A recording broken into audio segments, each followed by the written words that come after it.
Replaced a timing belt in a Toyota 4Runner with the 3.4 V6.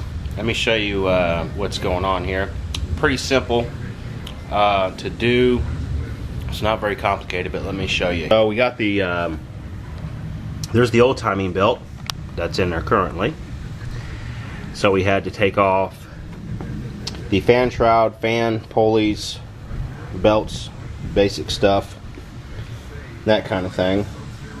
The crankshaft nut was on there so tight that I had to heat it. So if you have to use a little bit of propane or something like that to heat it up to get it off, then go ahead and just, you know, heat the actual bolt itself and then take it out. But you will need to take the radiator out. You can leave the condenser in here for the AC, but you will need to take the radiator out in order to get a impact in there to take that off. That's the only way to get those off is with an impact, air impact or electric impact, but electric impacts are too big to get in there, so an air impact would work the best.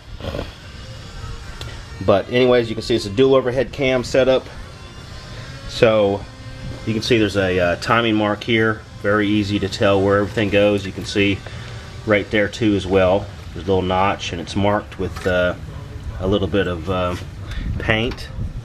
Same with this side here and there. And then down on the crankshaft, it's also marked too, and I'll show you that marking here in a little bit. This one has an internal water pump, as you can see right here. This is the water pump and housing back in here, and then there's the thermostat right here. So I would recommend putting a new water pump in there while you're in here. Of course, the water pump's going bad on this one too, so we're going to replace that. These are very expensive as of today's date, which is June 16th, I believe. No, June 18th. This here, these two pulleys, this one and this one down here, was $160 just for those two pulleys. Very expensive. So over here, as you can see, we didn't have to pull off a whole lot. The fan, the bottom timing cover, the external pulley for the drive belts, timing case housing, well, not housing but cover, and in order to get the AC belt loose and stuff, you have to take the skid plate off from the bottom in order to loose the idler pulley on the bottom for that, and then the fan shroud and the radiator. So that's what the process is so far. I've got about an hour and a half or so into it, about an hour, not too long. So I'm going to go ahead and take this apart, put the new belt on, get it all timed up, and I'll show you. Okay, let me show you on the crankshaft, which you've got to line up. It's kind of not real hard to see, but if you're looking from the top and everything, it's kind of tricky to see. But as you can see right there, there's the dot on the actual sprocket on the crank, and then there's the timing or the front housing mark that points down right there. And then you just want to get those lined up along with the top when you put it back together, and you'll be in good shape. So let's go ahead and remove. Okay, we got the belt off. It's pretty easy. Basically, you just remove this top pulley off, and basically it loosens most everything up. There's the actual hydraulic tensioner down there. The other pulley, we're going to be replacing both of them. And there's one of the new ones. But anytime you replace a timing belt, you always want to take the old one out if it's not broke, of course. If it's broke, then you're probably dealing with a whole lot more issues. But anyways, you always want to compare them before putting them back in for width, the type of teeth. Some are round, some are square, so you want to make sure that you compare the belts. You also want to stretch them out together next to each other with both hands. Since I'm holding the camera, I can't do that, but if you take them here with one hand and here with the other, and you pull them tight lengthwise to make sure they're the same distance. It's very important, so that way you don't put the wrong belt. Water pump out, and as you can tell, it's definitely bad. And usually what you can do is you can spin the, see if I'm going to be able to do this here. If you spin this and it makes a bunch of noise,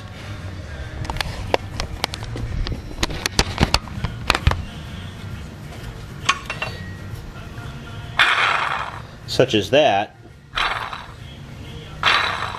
and if it's loose, as you can see here, the bearings are shot inside.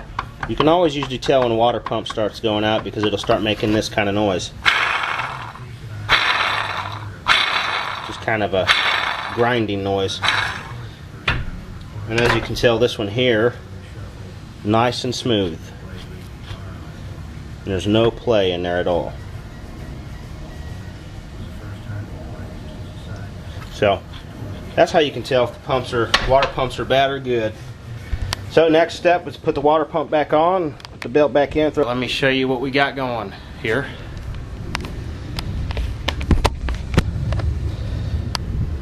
I now have the new timing belt on, pulleys and water pump. There's the new pulley there, and then the new timing belt. Now as you can see here, how I went ahead and lined up the belt. See, there's a white mark on the belt itself. That marks with the pulley and the case, inner case part, and they all point up, all in one line here. And same with the other side. If the belt does not line up, you can turn the belt around the other direction, just flip it, and it should line up. You know, what you're going to want to do is you're going to want to put this in after you take the tensioner loose on the bottom. It's also lined up on the crank down here. Let me turn the light on.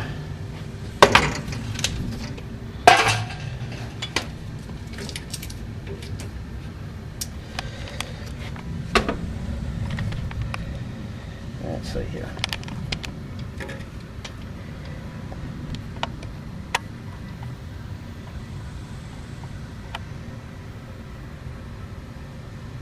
So as you can see,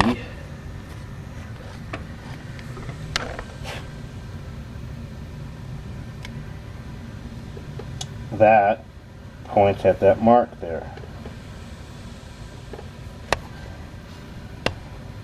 So once you get the top and bottom lined up, you shouldn't have to mess with it too much as long as the timing belt didn't break. You just need to adjust it, but you will need to take loose, you know, there's the new tensioner. But you will need to take these two bolts loose on the bottom of this tensioner where this goes in. There's one here and one on this other side, and in order to get to those, you have to take the AC compressor loose and the bracket on the side, which is not a fun job. We'll have to say that. That's been the worst part of the whole thing right there, is getting to that AC bracket in order to get to those bolts. There might be a Toyota part or something special to get in there and maybe push down on that tensioner, but you can't really get a good firm grip on there with breaker bars or anything else, so it really makes it pretty difficult. So that's one additional step you'll need to do. But after you get everything lined up and on there, which this thing was really tight, the other one was kind of loose because it was old and stuff, but I'm going to go ahead and stick the crankshaft nut back on here, and I'm going to rotate the engine several times to make sure we are in good shape. But according to everything here, we are in good shape. So that's what we were going to do next, and then we'll go and put everything back together and then start it up here. Alright, so we got her back together here. Just need to fill it full of antifreeze and everything, but everything is back in. So let's go ahead and fire it up and see what we get here.